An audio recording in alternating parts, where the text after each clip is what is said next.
Bom, meus irmãos, vamos elevar os nossos pensamentos a Jesus, nosso Mestre amado, rogando ao Mestre que abençoe os nossos estudos dessa noite, que nos ampare, que nos ilumine, que nos abençoe, pedindo aos nossos amigos e benfeitores espirituais aqui presentes, que nos auxiliem na compreensão dos temas que estudaremos nessa noite, e que o nosso querido Mestre possa amparar a todos que se encontram aqui presentes, e que esse amparo possa ser reencaminhado também aos nossos lares, a todos os que sofrem, os que padecem, e que essas bênçãos estejam presentes na vida de todos. Pai nosso que estais nos céus, santificado seja o vosso santo nome. Venha a nós o vosso reino, seja feita a vossa vontade, aqui na terra como em todo o universo. O pão nosso de cada dia nos dai hoje. Perdoai as nossas dívidas, assim como perdoamos os nossos devedores. Não nos deixeis cair em novas faltas, livrai-nos do mal, pois que vosso são o reino, o poder, a majestade e a glória para todo sempre, que assim seja. E em nome de Deus, de Jesus, nosso Mestre amado, de Paulo de Tarso, patrono da nossa casa de oração, estudo e trabalho, dos nossos amigos e benfeitores espirituais, nós estamos iniciando os nossos estudos evangélicos e doutrinários dessa noite, na santa e bendita paz, que assim seja. Do capítulo 3 do Evangelho segundo o Espiritismo, há muitas moradas na casa do meu Pai. Senta aqui,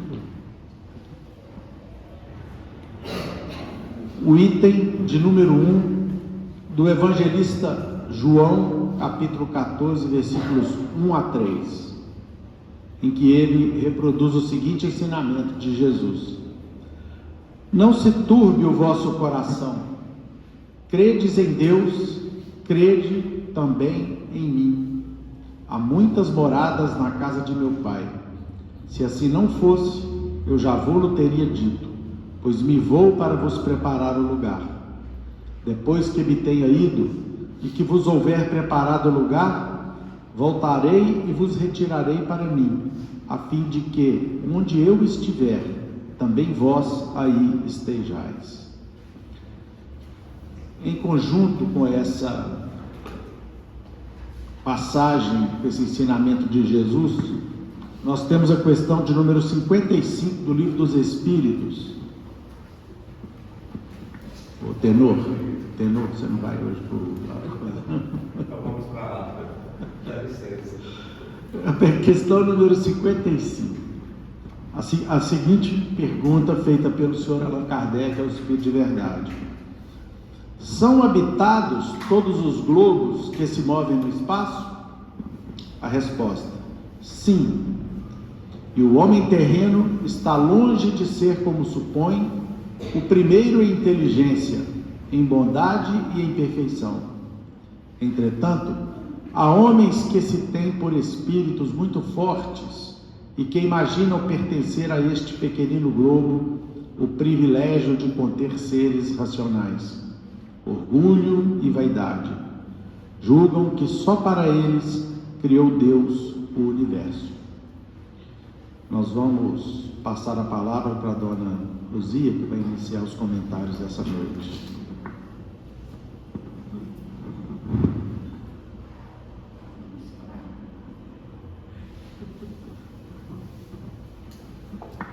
Meus irmãos, boa noite a todos.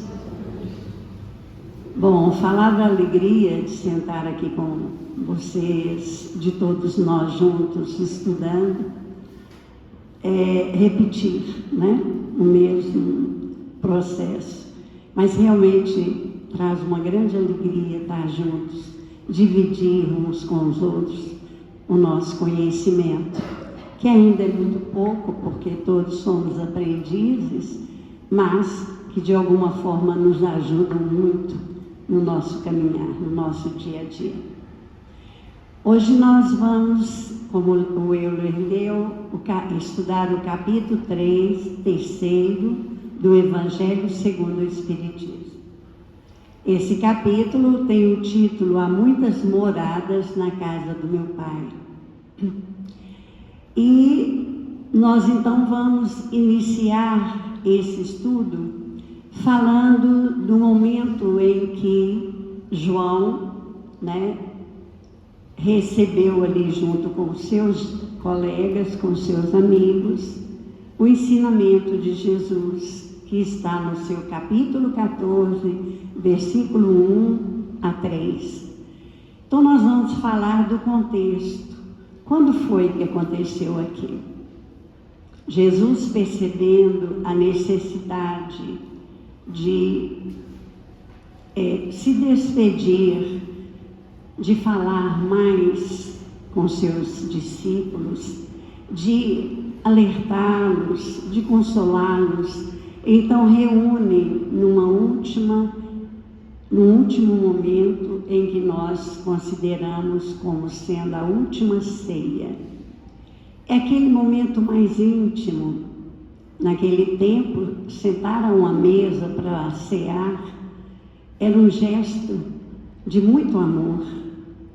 Todos aqueles que ali assentavam muito amado pelo Mestre. E ele então, aproveitando o momento, porque ele já sentia que chegava ali a sua hora, a hora do seu testemunho, ele então começa ali a trazer para os seus discípulos, naquela última ceia, alguns ensinamentos. Ele inicia trazendo para eles o consolo, trazendo para eles ali, preparando o coração deles, buscando fortalecer esse coração diante das lutas, das dificuldades que os seus discípulos iriam passar. Porque ele sabia que quando ele fosse levado à cruz, os discípulos receberiam toda a sorte de perseguições, de amarguras, referente ali à crença que eles seguiam até então. E Jesus então começa nessa passagem dizendo para eles o seguinte: que eles tivessem bastante confiança, bastante fé, que guardassem essa fé em seus corações, que eles buscassem serenidade através da confiança no Pai e nele mesmo, Jesus, que ele buscasse agir na esperança, na coragem, frente às dificuldades que iriam enfrentar. Ou seja, Jesus ali tentava ajudar os seus discípulos a adquirirem a compreensão da magnitude e da grandeza do nosso Pai Criador. E porque sem essa compreensão, nós não vamos realmente conseguir a paz, não vamos conseguir a esperança, não vamos conseguir consolo e nem tampouco a felicidade. Então Jesus inicia essa passagem dizendo o seguinte: não se turbe o vosso coração. Crede em Deus, crede também em mim. Há muitas moradas na casa do meu Pai. Se assim não fosse, já eu vou-lo teria dito, pois me vou para vos preparar um lugar. Depois que me tenha ido e que vos houver preparado o lugar, voltarei e vos retirarei para mim, a fim de onde eu estiver, também vós aí estejais. Então vamos entender aqui, vamos dividir aqui algumas partes importantes. Quando Jesus fala conosco, é necessário compreendermos que as palavras dele são palavras atemporais. O que é isso? São palavras de vida eterna. Jesus falou aos seus discípulos na última ceia, há mais de 2000 anos. Jesus fala hoje para nós, no século 21, a mesma mensagem. Jesus falará essa mensagem no futuro. Eternamente a mensagem do Cristo ficará em frente a todos os seus discípulos, ajudando cada um, ensinando cada um de nós a vencer, a caminhar, a agir de forma a encontrar o objetivo que nós buscamos, a encontrar a meta que nós precisamos chegar a ela. Quando ele disse para os discípulos há mais de 2000 anos, ele diz para nós também, hoje, nesse momento em que o planeta está passando por uma mudança espiritual natural em todos os planetas. Não só o homem evolui, mas a sua casa, a sua morada também evolui. Então, quando Jesus fala para os discípulos, trazendo consolo aos seus corações, naquela época de mudanças, porque depois de Jesus houve uma grande mudança, ele fala também para nós hoje, nesse momento de mudanças, em que o nosso planeta de expiação e provas vai passar e está passando para um planeta de regeneração. Um momento de dor, um momento em que vai acontecer ainda muitas coisas que nos deixarão perplexos, mas Jesus diz para nós assim, olha, não se turbe o vosso coração, ou seja, não perturbe o seu coração, não se agite, não traga inquietude, desassossego para o seu coração. Crede em Deus, crede no nosso Pai Criador, crede naquele que tudo criou, crede na sua grandeza, na sua infinitude, crede na sua bondade, na sua justiça, na sua misericórdia, e crede também em mim. Eu terei que partir, não vou estar mais com vocês fisicamente, num corpo, mas não vos deixo órfão. Eu vou pedir ao Pai para vos enviar um Consolador, o Espírito de verdade, que ficará convosco eternamente. Jesus, sobre a égide do Cristo, o Espírito de verdade está entre nós. É o Espiritismo, onde nós buscamos entender e compreender essa lição tão linda que Jesus nos trouxe naquele momento de tanta tristeza em seu coração. Ele iria afastar daqueles que ele amava, daqueles que ele ama verdadeiramente. Ele sabia dos acontecimentos que todos os discípulos, com exceção de Judas, né, e de João, todos os outros foram perseguidos, martirizados, desencarnaram de forma muito triste, muito difícil. E Jesus já sabia disso. Por isso mesmo, crede em Deus, tenha fé, tenha confiança plena, tenha certeza da grandeza desse Pai que nunca nos deixará só. Crede também em mim, que nunca deixarei que fiquem órfãos, estarei sempre junto, né? Irei ao meu Pai, mas irei para preparar na casa do meu Pai há muitas moradas. Jesus falava ali do quê? Da vida futura. Jesus dizia para eles, a morte não existe. Não há o acabar, o exterminar tudo. Continua a vida abundante, estuante, e eu vou preparar uma dessas moradas para vocês. Por que preparar a morada? Porque cada um de nós, quando nós compreendemos a evolução, nós entendemos as circunstâncias que estão em cada um de nós. Ou seja, cada um está num patamar evolutivo diferente do outro. E entre os discípulos de Jesus também havia isso. Qual o discípulo que ficou com Jesus até o final? Somente João, tomando ali do lado de Maria, aos pés da cruz.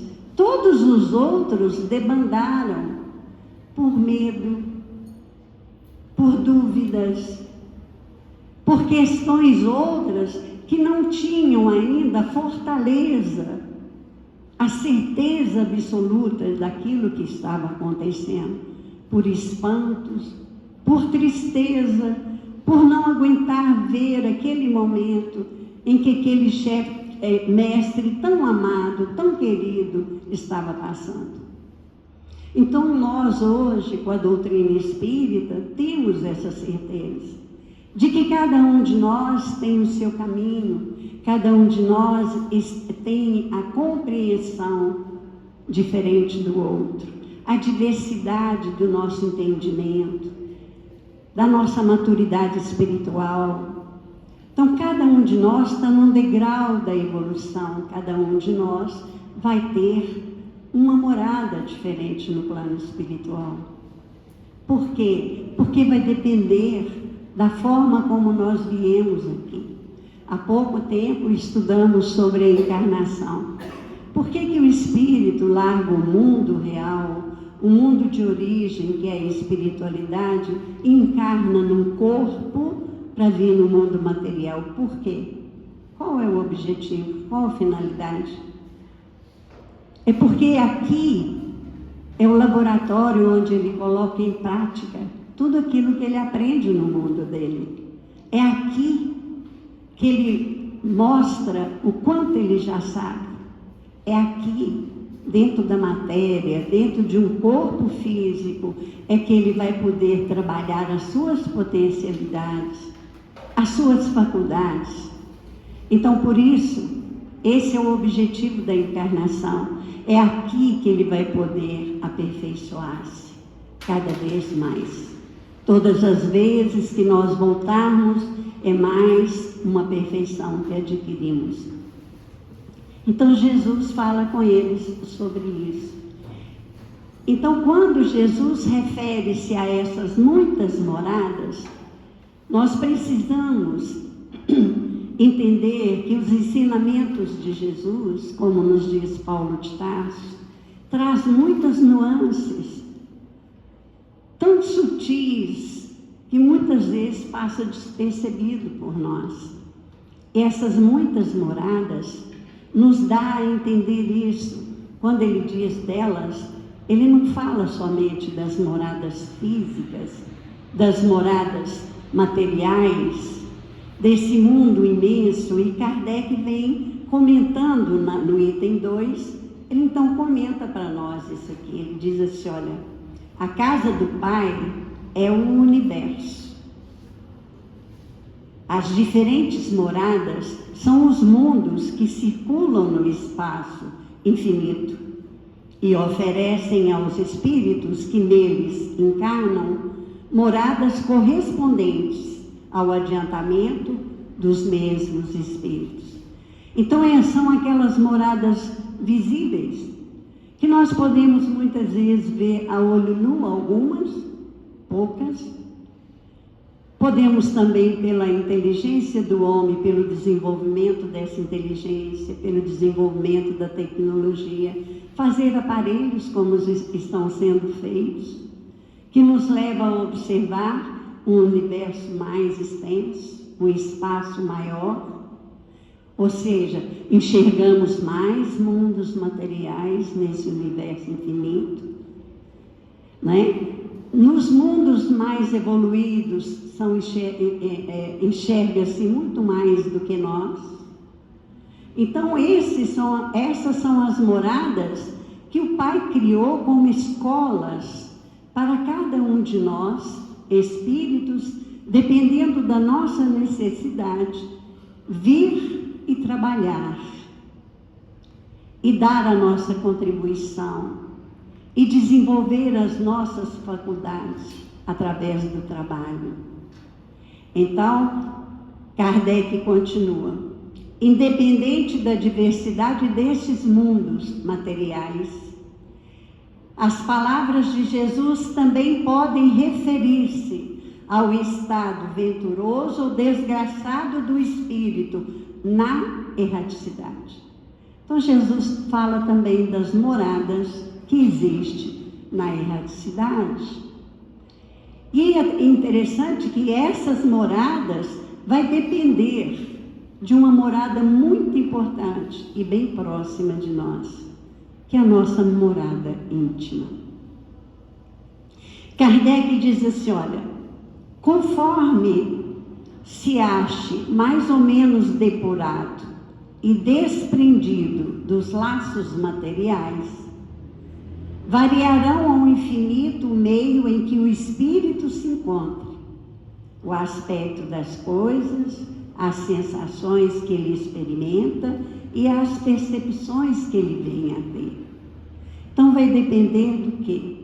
Se ele está mais ou menos depurado, se ele já está mais ou menos desprendido dos laços da matéria.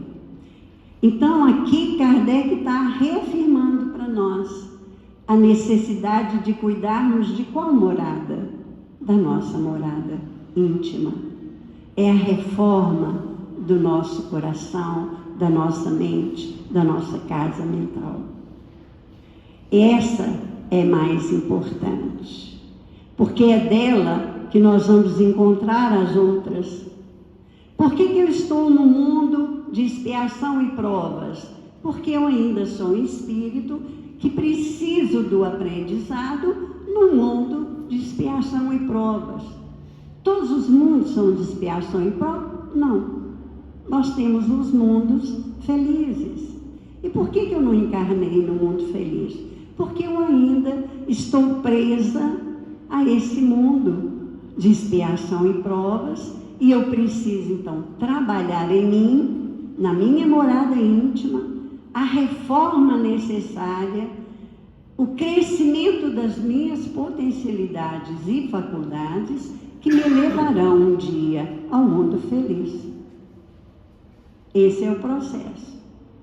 Então, Kardec continua aqui comentando a passagem de Jesus. Enquanto uns não se podem afastar da esfera onde viveram, outros se elevam e percorrem o espaço e os mundos. Enquanto alguns espíritos culpados erram nas trevas, os bem-aventurados gozam de resplendente claridade e do espetáculo sublime do infinito.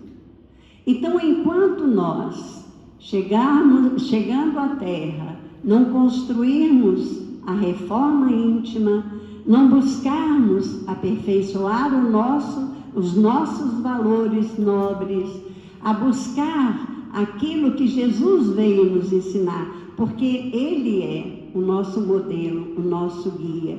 E o objetivo do Cristo é orientar as nossas almas, os nossos espíritos, para que aprendamos a adquirir a nossa perfeição.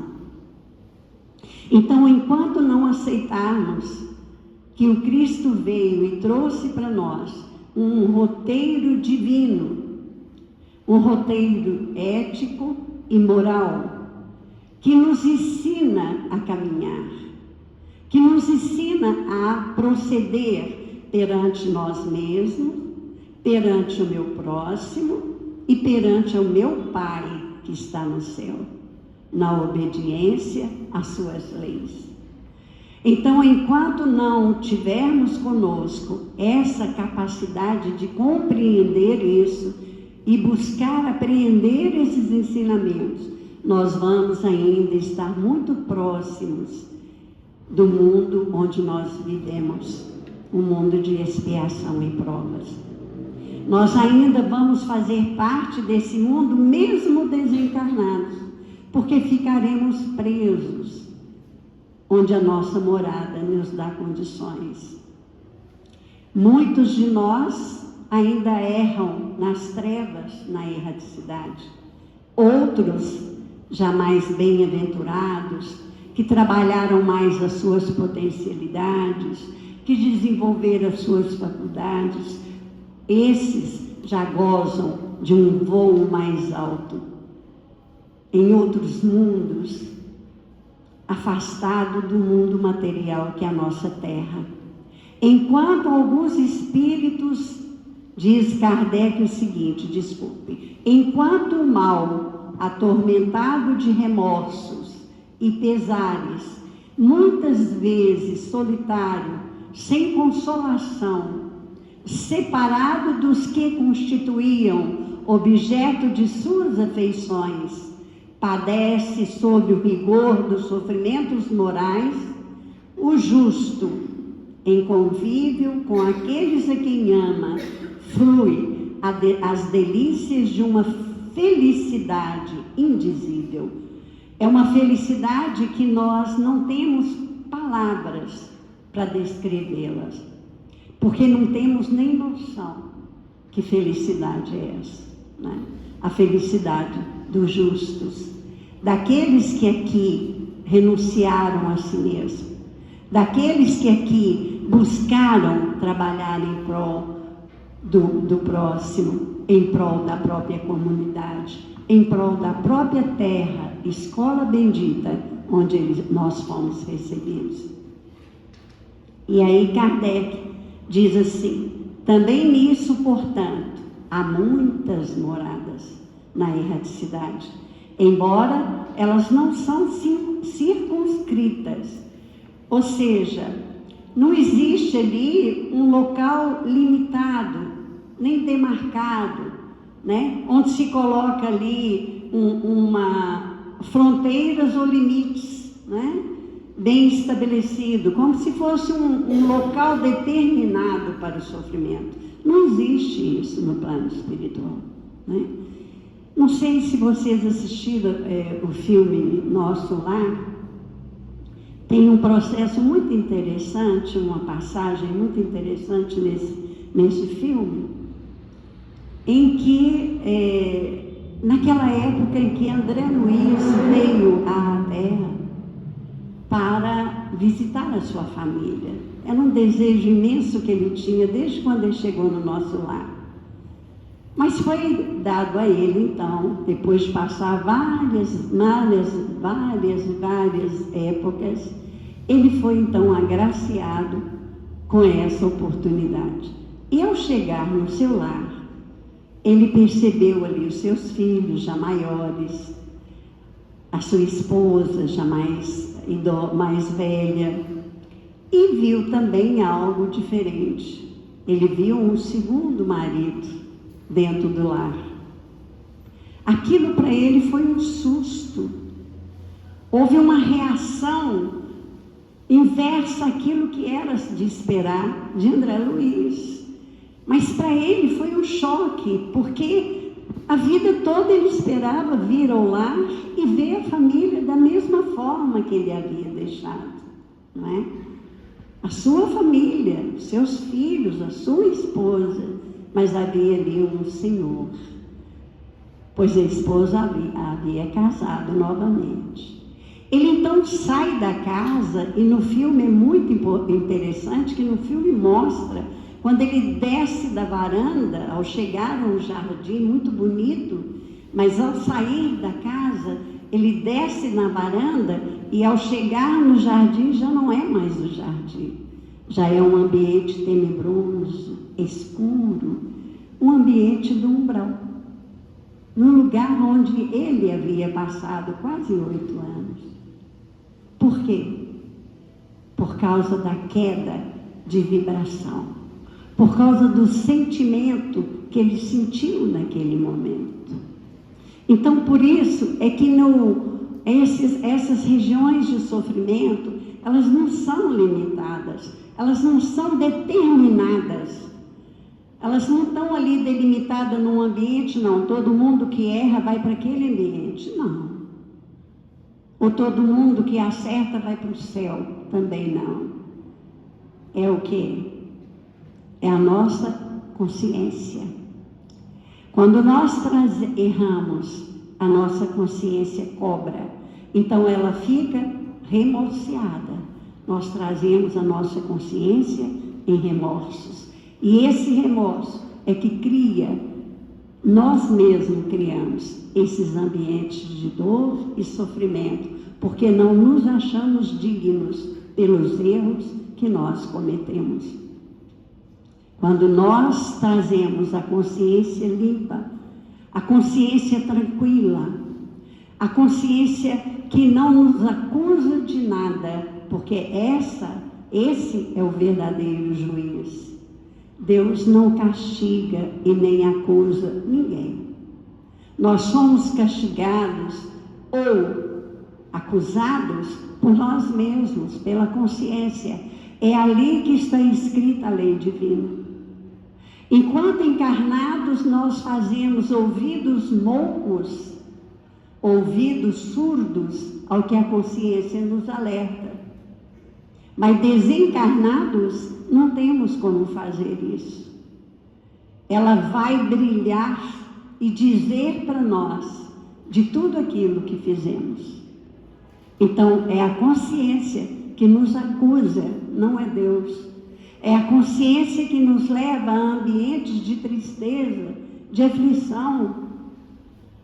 Por quê? Porque estamos com remorso, criamos aquele ambiente. Então, meus irmãos, no livro, para que a gente possa, que já está, meu horário já está findando, mas eu gostaria de lembrar aqui com vocês uma passagem muito bonita.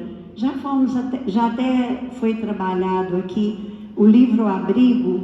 Emmanuel vem dizer para nós dessas moradas divinas e principalmente da morada que nós precisamos estar muito atentos a ela. Ele diz assim, olha, no capítulo 14, com o título Esferas ou Moradas. Ninguém precisa ausentar-se da Terra para entrar em relação com esferas diferentes. Nós não precisamos sair do mundo, do planeta Terra, né? Para que a gente possa estar em esferas diferentes. A diversidade de nossas moradias começa aqui mesmo no mundo físico, na Terra. Onde nós moramos, planeta Terra. Onde nós moramos? No continente americano. Onde nós moramos? Num país chamado Brasil. Onde nós moramos? No estado de Minas Gerais e assim por diante. Onde nós moramos? Numa casa de pau a pique, ou uma casa de madeira, ou uma casa de tijolos, né? Onde nós moramos? Então, nós temos várias moradias, várias. E moramos principalmente em nós mesmos. Essa é a moradia principal que nós temos que cuidar dela. Quando a nossa casa chove e dá goteira, o que fazemos? Corremos e arrumamos o telhado, não é assim? Então nós precisamos voltar também para a nossa moradia interior, para o nosso interior, porque é isso que Jesus está dizendo. Quando Ele fala conosco, não se turbe o vosso coração, crede em Deus. Ou seja, tenha fé, tenha confiança em Deus, tenha a certeza para que seu coração fique sossegado, fique em paz, fique consolado. Ele está falando de qual morada? Da morada íntima, do nosso eu. Então, Emmanuel diz assim, olha, cada mente vive na onda dos desejos que lhe são próprios. Cada um de nós traz conosco os nossos próprios desejos, as nossas próprias vontades, a nossa imaginação, né? Nós trazemos conosco, o que mais que trazemos? A inteligência. O que trazemos? A memória. Cada um de nós tem uma. Nós trazemos o que mais aqui que ele fala? Aquilo que mais gostamos. E tantas outras coisas que estão dentro de cada um de nós em particular. E é aí que nós ficamos. Por quê? Porque para você agir, você precisa ter um gatilho, e esse gatilho vem de onde? Da sua mente. Ninguém faz nada sem o pensamento, faz? Antes de eu agir, eu penso primeiro. Então é daqui que sai, não é? Ou melhor, é daqui que vai para cá e daqui sai os nossos pensamentos, que nos obriga a agir. Agimos através da ação ou agimos pela palavra, falando.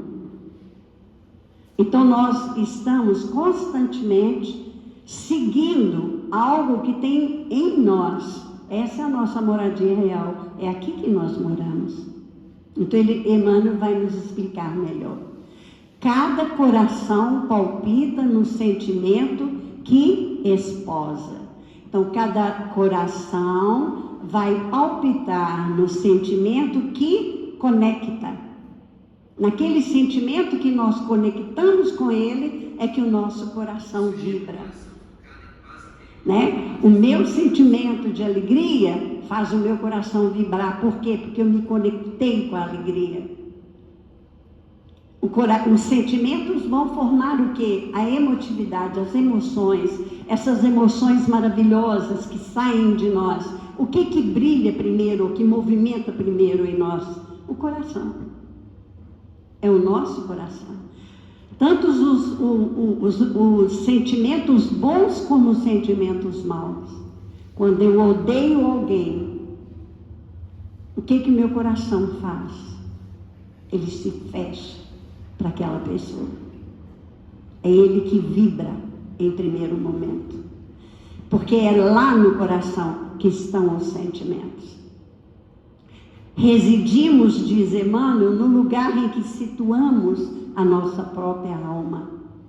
Aquele que se detém fisicamente num palácio, mora num palácio, sentindo-se no purgatório do desespero. Por quê?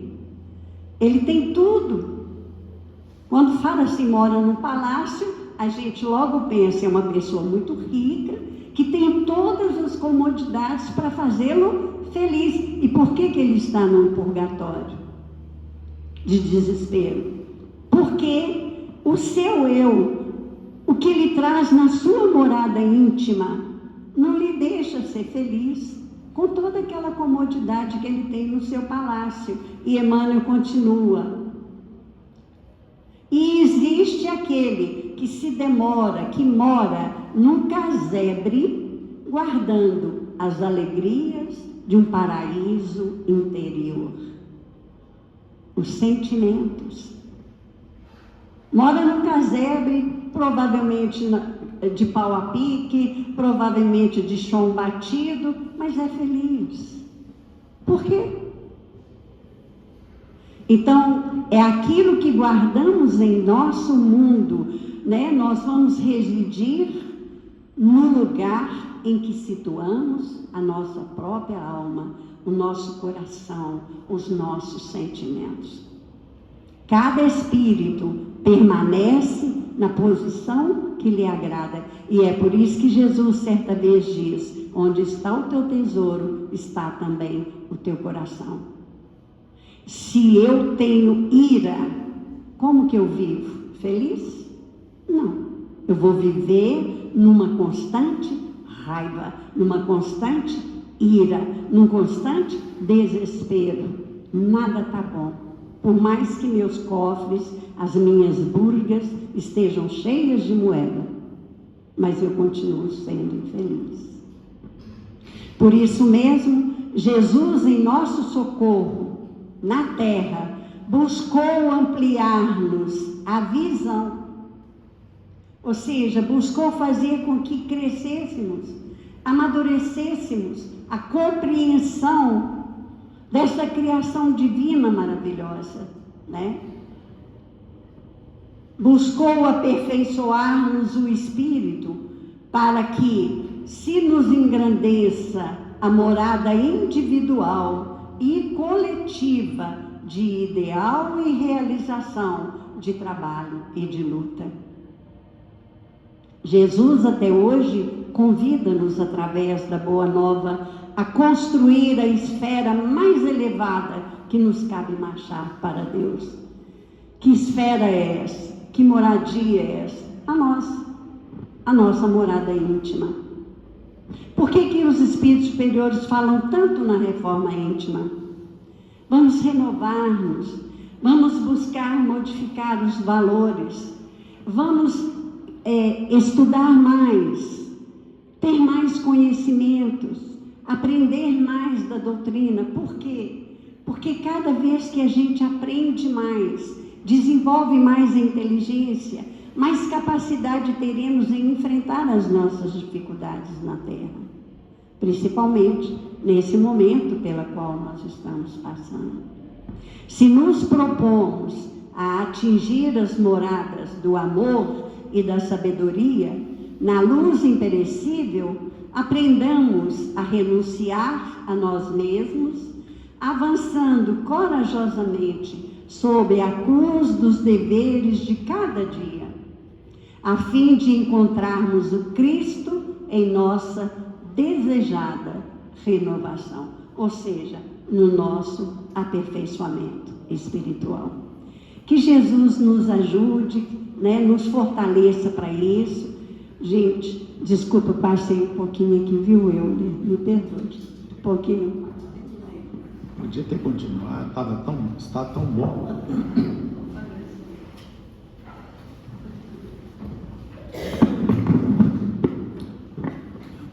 Queria agradecer, dona Luzia, o esforço e a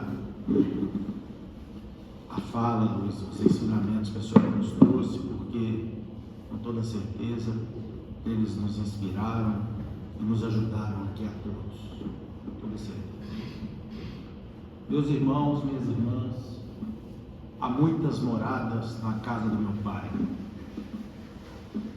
E a morada a que eu me refiro agora, no início dessa minha participação, se localiza num planeta, numa constelação que dista há anos, centenas ou milhares de anos-luz aqui da Terra, e que está descrita no capítulo 1 do livro Renúncia. O planeta de uma constelação banhada por diversas estrelas, esse planeta, e cuja constelação tem o nome de Sírius. Esse conjunto de estrelas que estão em torno desse mundo a que Emmanuel se refere no início dessa gigantesca obra, trata-se de um mundo muito mais elevado que o nosso, mas muito mais elevado que o nosso, onde habitam espíritos celestiais, espíritos puros, espíritos que já, depois de muitas eras, compreenderam os ensinamentos de Jesus e que agora estão ao lado do Cristo, auxiliando na transformação de outros mundos, de mundos mais atrasados, de mundos mais necessitados, de mundos que se encontram ainda na escala de maior atraso, dentre a escala que os Espíritos nos ensinam, que diz, a escala evolutiva que dizem respeito a cada mundo. Os personagens dessa história é o espírito de Alcíone, uma elevada entidade no mundo espiritual, uma criatura que já nos tempos apostólicos se transformaram no auxiliar de Jesus e que tinha por alma gêmea alguém que ainda na sua morada interior se constituía de muitas sombras e de muito atraso, mas por ser ela a alma gêmea, com o coração cheio de amor por esse espírito atrasado que fora lhe companheiro em outras existências, ela então se dirige ao seu instrutor espiritual, um espírito de igual evolução que a dela, e pede a ele permissão para se licenciar por algum tempo das suas tarefas elevadíssimas a que ela se dispôs a realizar naquele mundo, como uma auxiliar de Jesus nos projetos de transformação das artes que ocorreriam no planeta Terra daí a alguns séculos. E ela desejava afastar-se dessa tarefa por algum tempo, para poder voltar à Terra e tentar resgatar das sombras aquele a quem ela amava tanto. Só que o amor, que talvez nós não tenhamos ainda condição de compreender, muito menos de viver. Não se trata do amor que se envolve nas emoções e nas sensações mais primitivas, mas sim de um sentimento puro, de um sentimento apurado pela compreensão efetiva do que significa a caridade, tal qual Jesus nos ensinou, e que faz, igual aquela irmã se propôs, voltar a um planeta ainda tão primitivo do ponto de vista evolutivo, numa reencarnação arriscada, conforme lhe advertira o seu próprio mentor, sem uma necessidade, porque ela já não estava mais no rol daqueles espíritos que reencarnavam para poder se aprimorar, posto que o seu aprimoramento já estava feito a um nível tal que a partir de agora lhe cabia as grandes missões como a que o Cristo lhe confiava, missão esta que ela preparava naquele mundo superior.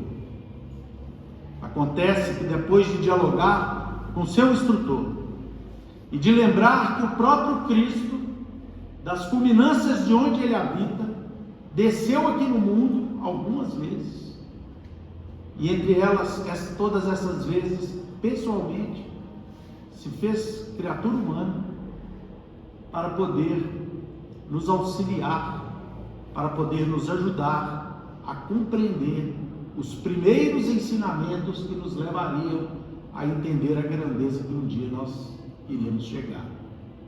Então veio Cristo e nos trouxe a lei de amor. E ainda assim o seu instrutor espiritual relutava em lhe liberar. Foi quando então ela disse que ela não poderia deixar definitivamente de auxiliar aquele que, muito embora errando sistematicamente no mundo, merecia que alguém fosse ao seu encontro para lhe dar uma oportunidade de se redimir. Foi quando então termina o primeiro capítulo, Emmanuel nos narrando que os espíritos que eram seus companheiros naquele mundo elevado viram como se fosse uma luz se distanciando daquele mundo excelso e se dirigindo a um planeta obscuro, lá no cantinho da Via Láctea.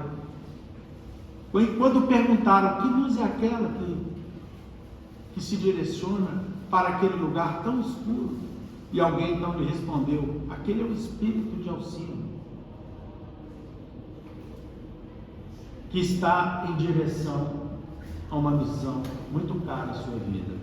Leiam o livro Renúncia e vocês verão que as diferentes categorias de mundo, como disse aqui há pouco a Dona Luzia, estão presentes também, não apenas nos mundos físicos que se contam aos bilhões hoje, a astrofísica, os equipamentos que hoje têm condições de enxergar distâncias inimagináveis, sondas que saíram aqui do planeta na década de 60 e ainda retransmitem imagens e sinais de mundos cuja luz só chegarão aqui na Terra daqui a alguns milênios. Outros mundos que são gerados a partir de supernovas, enfim, de estrelas que se desprendem e criam o tempo todo nas culminâncias divinas, nos fazendo crer inicialmente na nossa pequenez, e em seguida desmistificando aquela ideia tão primitiva de que apenas nós seríamos criaturas consagradas à vida num universo tão vasto. Então, meus irmãos, existem também, como disse aqui há pouco a dona Luzia, os diversos mundos da erraticidade. Então, temos os mundos físicos, que se contam aos bilhões apenas da nossa Via Láctea, que demoraria em torno de alguns milhares de anos para atravessarmos na velocidade da luz de uma borda a outra borda da nossa Via Láctea, que nem é a maior. Existem outras constelações muito maiores, outros sistemas muito maiores que o nosso. E para que nós tenhamos uma noção disso, meus irmãos, é só fazermos uma leitura do livro Cartas de uma Morta. O livro que Maria João de Deus, mãe do nosso querido e inesquecível Francisco Cândido Xavier, neste livro ela conta ao Chico Xavier as diversas visitas que ela faz com espíritos superiores, ela que também é um espírito superior, a diversos mundos, inclusive habitados, nos dando características básicas de como esses seres vivem nessas habitações mais elevadas do que a nossa, onde as criaturas humanas já criaram um ambiente tal que não apenas o progresso intelectual, mas sobretudo o progresso dos sentimentos tem sido capaz de transformar esses mundos em mundos que já têm condições e possibilidades de auxiliar outros planetas mais atrasadinhos, como ainda é o nosso planeta Terra. Então, meus prezados irmãos, nós também temos as habitações espirituais, as habitações que se encontram na erraticidade, os diversos campos de vivência das criaturas que ao desencarnarem acabam sendo atraídas para aquelas regiões que elas mesmas escolheram aqui na Terra. Como vimos aqui há pouco, na explicação tão clara da nossa irmã que nos antecedeu, nós atraímos e compramos um bilhete de viagem ao longo das nossas vidas para o lugar em que nós desejaremos ir quando desencarnarmos. Se insistimos nas práticas viciadas do passado, se insistimos no ódio, se insistimos no rancor, se insistimos no egoísmo, no apego exagerado aos nossos problemas e às nossas coisas apenas, nós estamos comprando um bilhete de passagem de viagem para a solidão. Não a solidão em que encontraremos lugares vazios, mas a solidão daqueles que se dirigem para os lugares onde não são amados, porque não aprenderam a comprar o ingresso aqui na Terra para próximo daqueles que, em retribuição, nos darão de volta o amor que nós lhe ofertamos. Se nós nos colocamos na condição de desequilibrados em razão dos vícios, do vício, não apenas do álcool, da droga, do abuso das energias sexuais, mas também dos vícios do pensamento, aquele pensamento em que renitentemente, insistentemente, a gente exercita em poder desejar mal a alguém. Nós então compramos uma passagem para as regiões de desequilíbrio, onde nós encontraremos outros irmãos que se assemelham a nós pelo desequilíbrio que temos. Portanto, meus prezados irmãos, existem diferentes estados da alma no mundo dos espíritos. E nós peregrinaremos de um estado para outro na medida em que nós formos merecendo essa peregrinação. Como disse aqui Dona Luzia, o André Luiz levou 8 anos, como ele mesmo nos conta, em profundo sofrimento das regiões umbralinas próximas ao nosso planeta. Não porque aquilo tenha sido uma punição de Deus, mas porque foi o lugar que ele escolheu. Quando aqui viveu na condição de médico, em uma de suas reencarnações, em que ele apenas se preocupava consigo mesmo. onde ele jamais dera valor, de fato, às criaturas humanas que estavam em torno dele. Numa vida egoística, numa vida em que se preocupava apenas com seus próprios problemas, prazeres e conquistas, acabou, infelizmente, por merecer morar em um mundo, ainda que temporariamente, um mundo esse o qual ele não compreendia, porque ele sequer sabia a razão pela qual aquelas criaturas que ele não conseguia diferenciar se eram criaturas humanoides ou se eram animais, lhe chamando de suicida, e aquilo lhe perturbava ainda mais, fazendo fugir de buraco a buraco, onde ele jamais conseguiria esconder-se dos gritos estentóricos que lhe eram dirigidos por esses que ele denominava monstros. Até que um dia ele recordou a oração que sua mãe lhe ensinou. E aí então, imediatamente ele muda de mundo. Ele muda de local espiritual.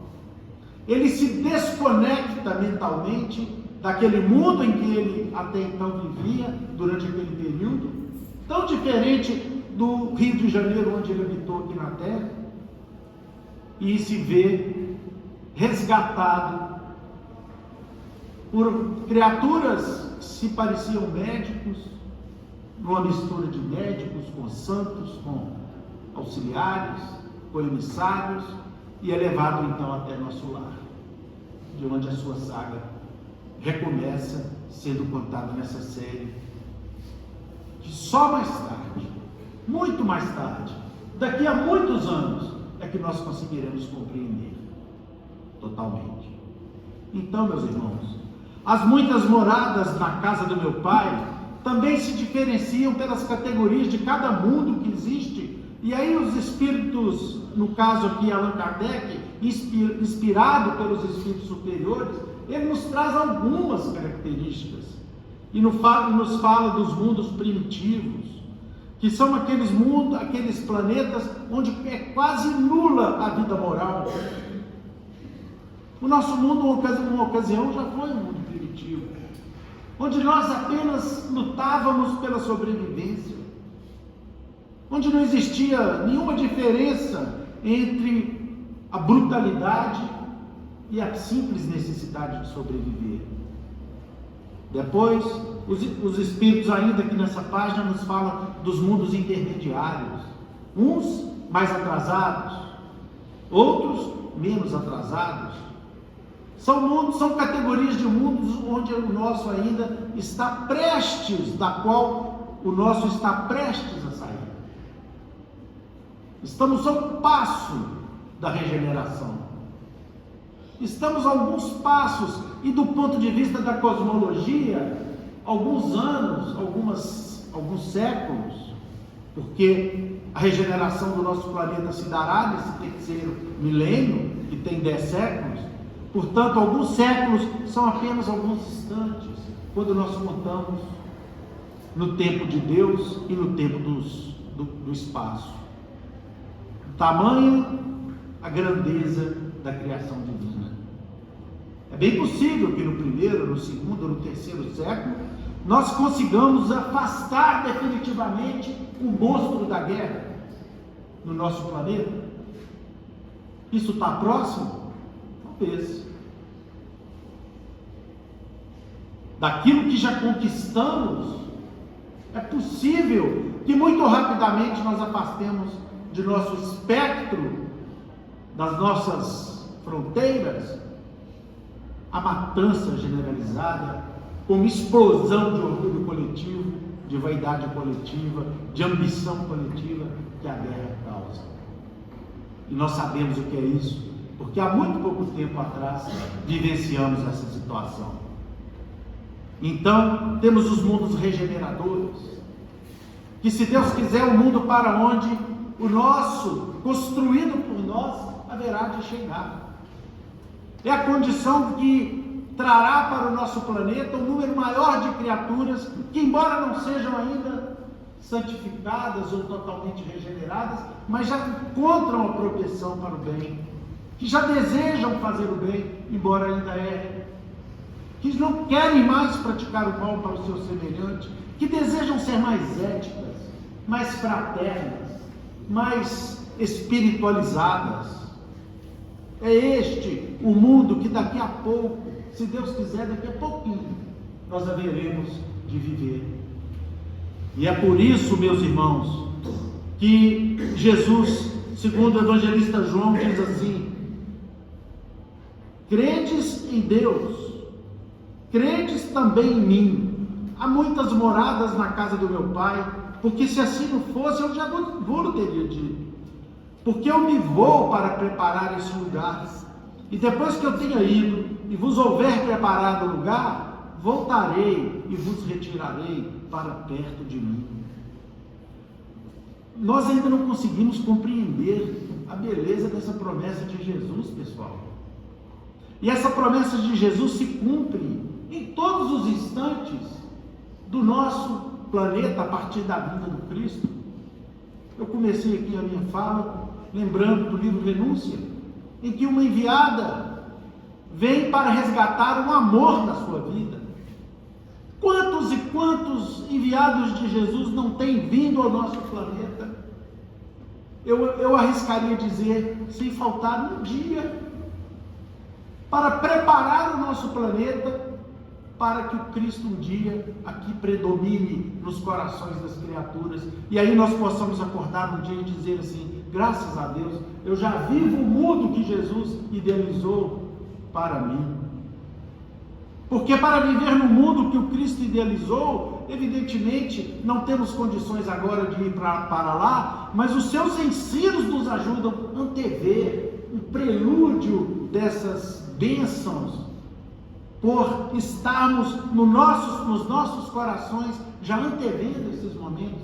Porque na medida em que nós conseguirmos ir substituindo o egoísmo pelo amor, o orgulho pela solidariedade, pela bondade, pelo sentimento de igualdade, de compreensão, de solidariedade para com todas as criaturas que nos cercam, e não apenas para aqueles poucos que muitas vezes nós elegemos em outras vidas aqui como nossos familiares, e às vezes nem a eles direito nós dedicamos o amor, mas quando nós conseguirmos atingir esse estágio, nós então compreenderemos o que foi que Jesus disse que ele viria e nos buscaria para viver com ele, não nas esferas celestiais que há bilhões e bilhões e bilhões e bilhões de anos ele já habita, mas pelo amor que ele nos ensinou, ele estará nos preparando para que nós possamos paulatinamente ingressar nas esferas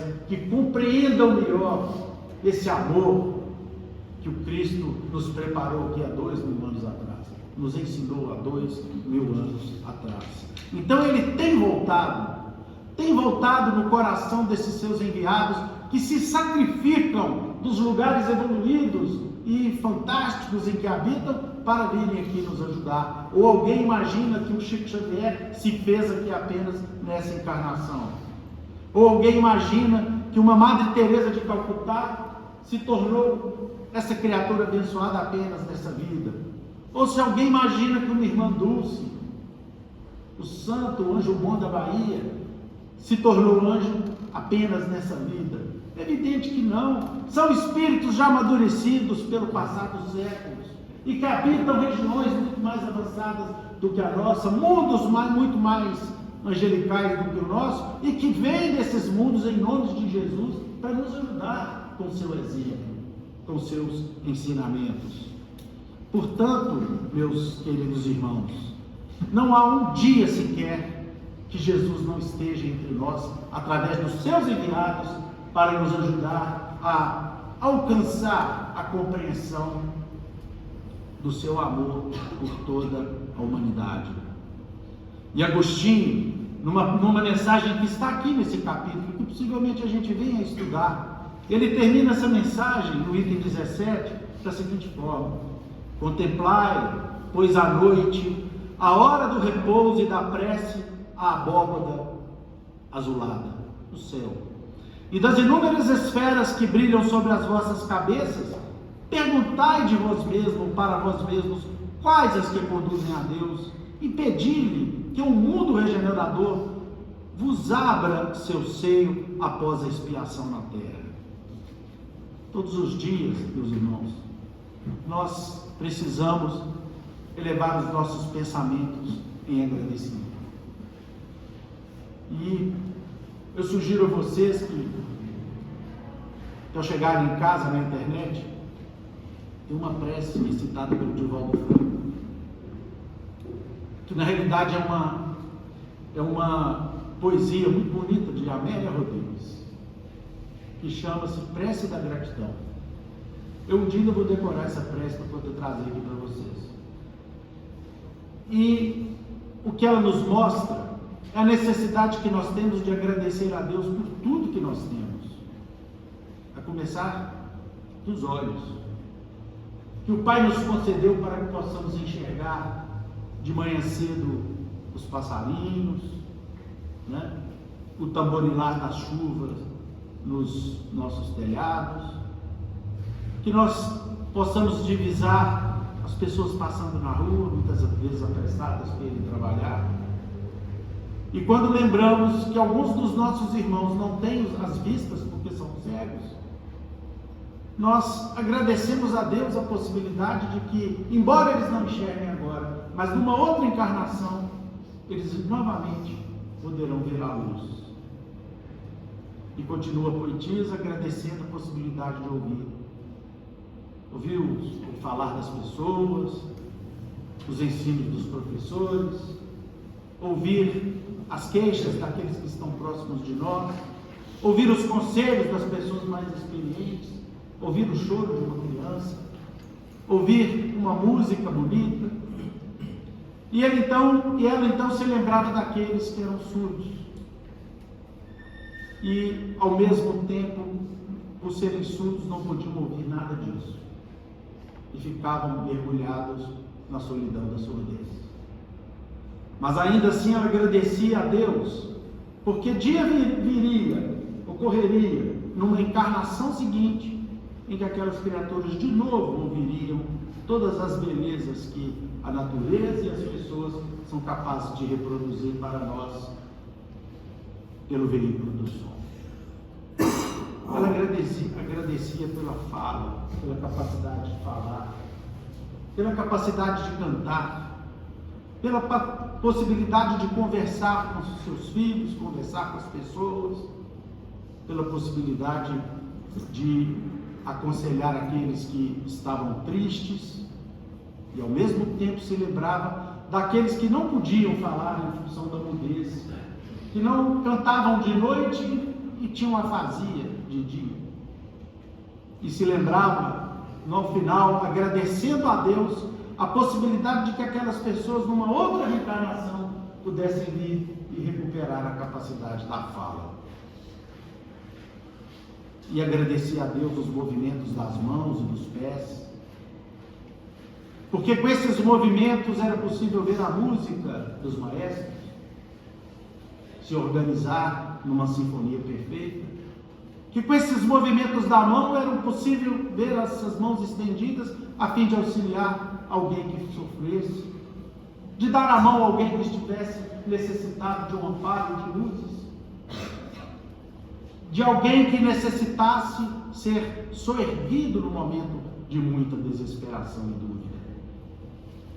E ela se lembrava de que muitos naquela hora não podiam mover as mãos nem os pés, não podiam caminhar em direção aos seus familiares, ou porque dependiam, porque estavam em camas, em cátaros, passando temporariamente pela expiação da paralisia.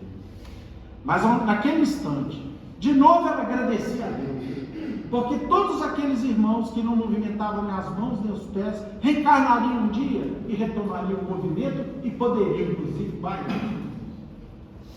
E por fim, ela agradecia a bênção de um lar. Um lar que poderia estar localizado numa tapera, ou numa mansão, ser uma mansão, ou uma mansarda, ou mesmo um lar que fosse apenas a reprodução de um catre, onde o sofrimento fosse vivido, fosse sentido.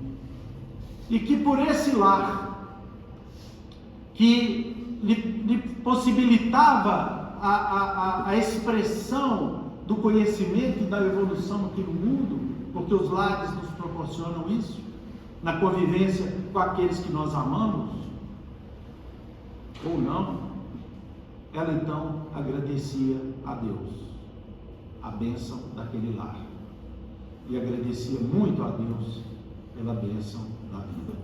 Que Jesus nos abençoe, meus irmãos, que ampare a vida de todos nós, que ampare os nossos caminhos.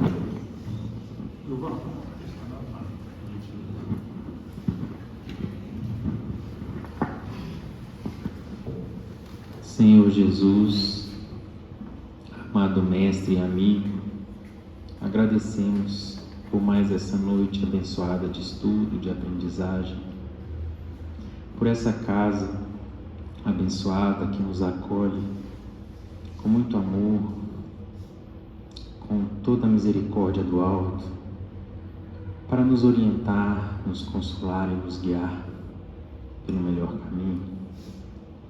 Agradecemos, Senhor, todas as bênçãos derramadas sobre cada um de nós e pedimos que continue nos amparando, nos protegendo,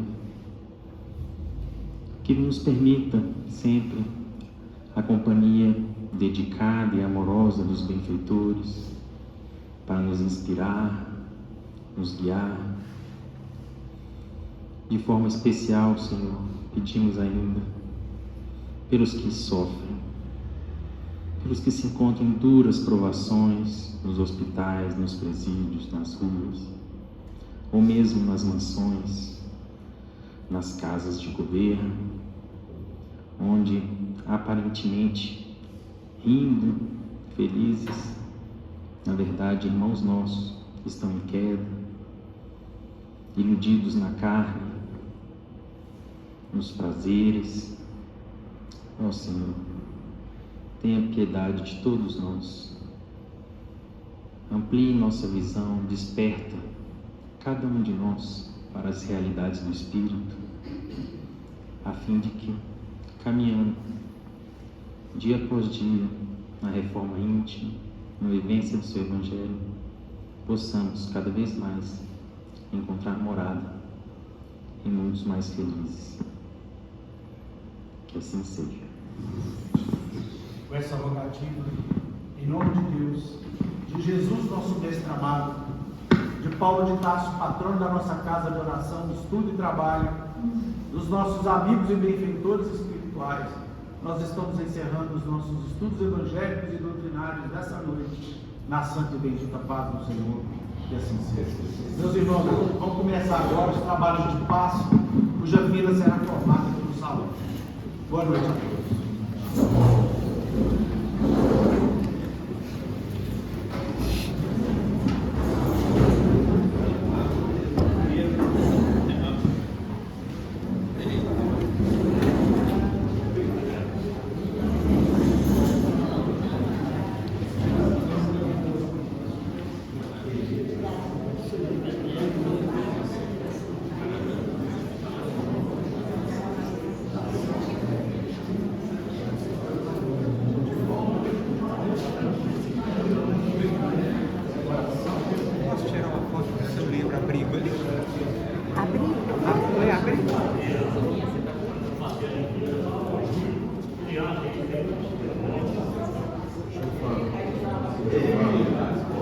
Está